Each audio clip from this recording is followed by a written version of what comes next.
அருட்பெருஞ்சோதி அருட்பெருஞ்சோதி தனிப்பெருங்கருணை அருட்பெருஞ்சோதி.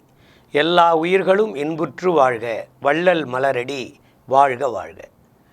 நாம் தொடர்ந்து ஒவ்வொரு சனிக்கிழமை காலையிலும் வள்ளல் பெருமான் நமக்காக உருவாக்கி தந்திருக்கின்ற அருட்பெருஞ்சோதி அகவலினுடைய வரிகளுக்கான விளக்கங்களை தொடர்ந்து சிந்தித்து கொண்டிருக்கிறோம்.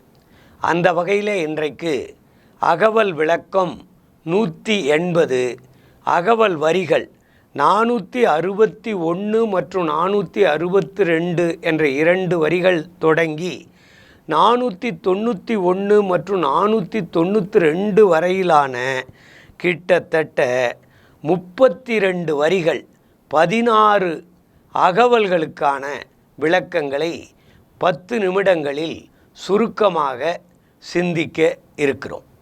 நாம் தொடர்ந்து கடந்த வாரங்களில் மண்ணினில் திண்மை மண்ணை பற்றியும், அதில் 18 அகவல் 36 வரிகள், நீரினில் தன்மை அது 14 அகவல் 28 வரிகள், அதற்கடுத்து தீயினில் சூட்டியல் தீயை பற்றிய தகவல்கள் அது 15 அகவல் 30 வரிகள்.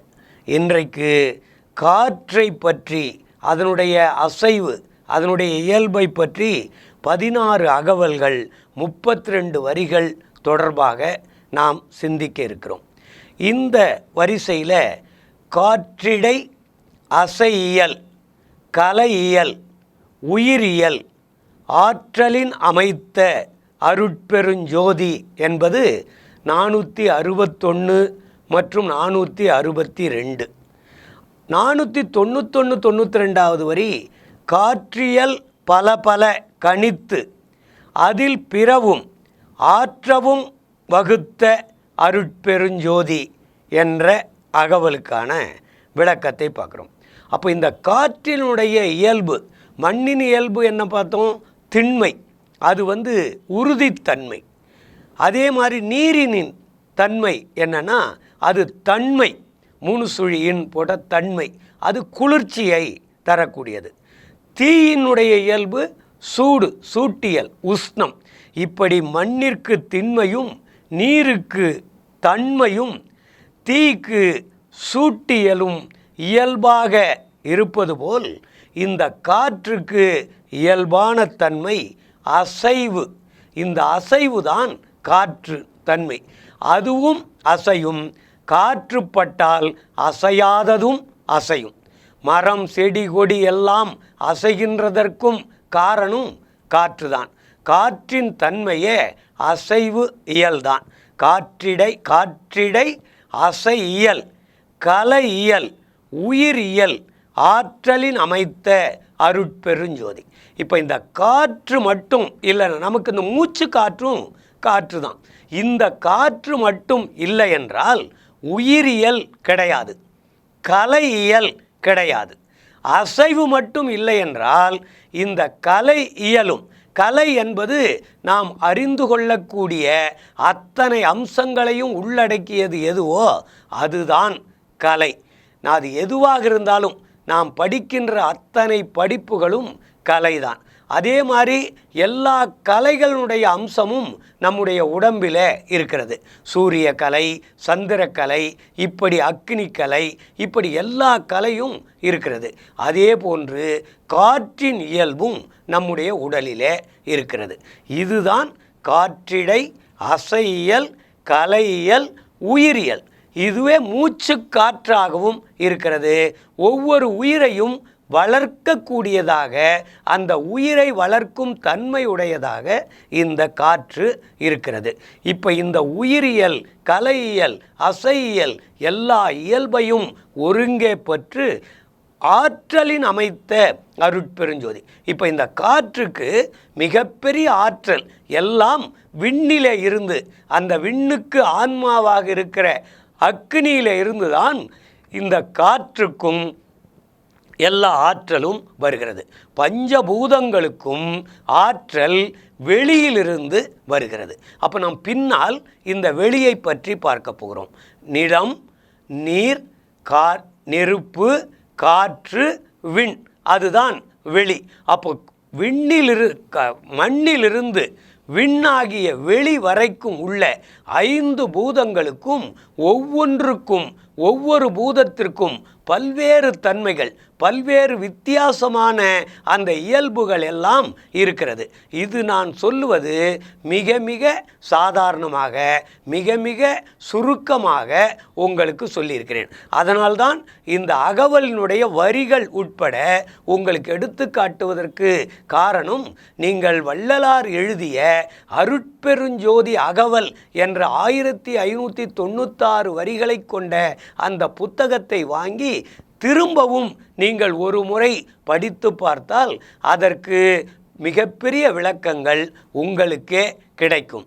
அந்த ஆற்றல் அகவலுக்கு இருக்கிறது. அதுதான் 461 மற்றும் 462வது வரியுள்ள காற்றிடை அசையியல் கலையியல் உயிரியல் ஆற்றலின் அமைத்த அருட்பெருஞ்சோதி. காற்றுக்கும் ஆற்றல் விண்ணிலிருந்து வருகிறது. காற்றின் மூலமாக நமக்கும் அந்த ஆற்றல் வருகிறது. இது எல்லாம் நமக்குள்ளும் இருக்கிறது, பிரபஞ்சத்திலும் இருக்கிறது. ஒவ்வொன்றிலும் நமக்கு ஒன்று 2 இடங்களில் இருக்கும். ஒன்று அண்டத்தில், இன்னொன்று இந்த பிண்டத்தில். அண்டத்தில் உள்ளது தான் இந்த விஷயம். பஞ்சபூதங்கள் எல்லாம் ஒவ்வொரு அண்டங்களாக இருக்கிறது. அப்போ இந்த அண்டத்தில் இருக்கிற சக்தி எல்லாம் நமக்கும் வருகிறது. அதே போன்றுதான் நம்மிடம் உள்ள அந்த ஆற்றலை பிறருக்காக பயன்படுத்த வேண்டியவர்களாக நாம் இருக்க வேண்டும். அதுதான் காற்றிடை அசையியல் கலையியல் உயிரியல் ஆற்றலின் அமைத்த அருட்பெருஞ்சோதி. ஆற்றலோடு நம்முள்ளே அமைத்தது அருட்பெருஞ்சோதி. நமக்கு மிகப்பெரிய ஆற்றல், உயிர் சக்தி நமக்கு இந்த காற்றின் மூலமாகத்தான் இருக்கிறது. பிராணவாயு, அந்த ஜீவ வாயு எல்லாம் நமக்குள் இருக்கிறது. இதுதான் ஆற்றல். எல்லா உயிரையும் வளர்க்கக்கூடிய ஆற்றல் காற்றிற்கு உண்டு, பஞ்சபூதங்களுக்கு உண்டு.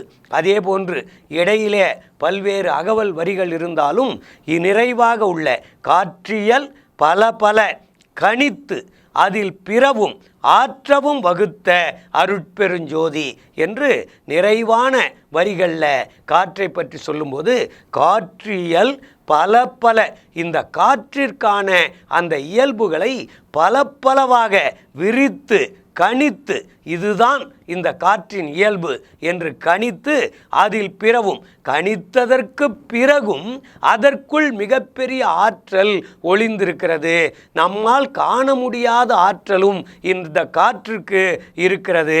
காற்றினுடைய இயல்பை பலவாறாக கணித்து அதில் பிறவும் ஆற்றவும் வகுத்த, இதில் பிற தன்மைகளும் உள்ளடக்கி பிறருக்கு உதவுகின்ற அந்த மனப்பான்மை காற்றிற்கு இருப்பதாக நமக்கு தெளிவித்து ஆற்றவும் வகுத்த அருட்பெரும் ஜோதி.